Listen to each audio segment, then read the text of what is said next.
अस्सलाम वालेकुम। बलाल वैली नैटवर्क की तरफों अज असीं तुहानूं विखावांगे जी सरगोदा शहर का नजायज़ तजावज़ात का गढ़। अज तक कोई भी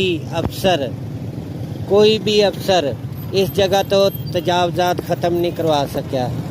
ये लोग तजावज़ात करके बैठे ने दुकाना अगे।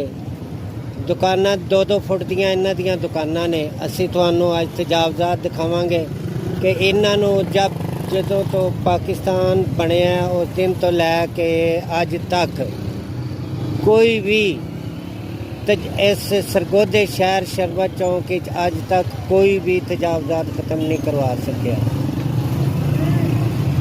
तो यह देखो तुहाडे सामने 2-2 फुट दियां दुकाना ने इन्हां दियां ते सारियां दुकाना बाहर ने।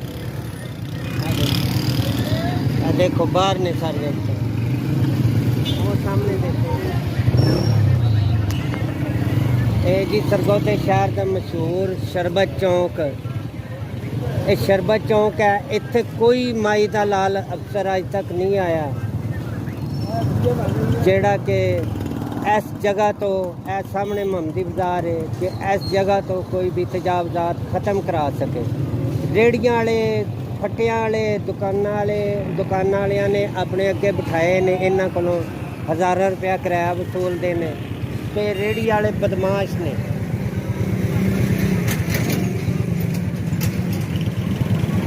रेहड़ियां वाले बदमाश ने। इन्हों तुसी कोई गल नहीं कर सकते। अगर तुसी कोई गल करोगे तो लित्तर खाओगे। तो इत्थे अज तक ना DCO ना DPO ना कारपोरेशन आंदे ने। इतनी देर तक तजावज़ात ख़त्म करवा सकते हैं जितनी देर तक वो गड्डियां लैके खड़े रहन। उस तो बाद कोई तजावज़ात इत्थे ख़त्म नहीं करवा सकता। गड्डियां जाने तो बाद फौरी तौर पर ये अपना समान उस तरह सड़कों के उत्ते कर लेने। देखो सामने सब्जी वाला रेहड़ी वाला बदमाश खड़ा होया।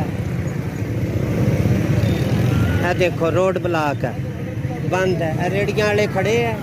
किसी जरूरत नहीं कि इन्हों कोई अगे पीछे कर लवे, कोई कुछ कह दे या कोई लंघ सके। देखो ट्रैफिक बंद पई है, कोई बंदा लंघ नहीं सकता। रेहड़ियां वाले उधर भी रेहड़ियां वाले खड़े हैं, इधर भी। ये दुकाना वालियां दे रिश्तेदार ने। इन्होंने खुद खिलारे हुए ने। इन्हों को हज़ारों रुपया किराया वसूल करते हैं। इन्हों अगे साडी इंतजामिया बेबस है। DCO साहब, डिप्टी कमिश्नर साहब, मेरी उन्होंने गुजारिश है कि इन्होंने लोगों को पटा पाओ सख्ती नाल।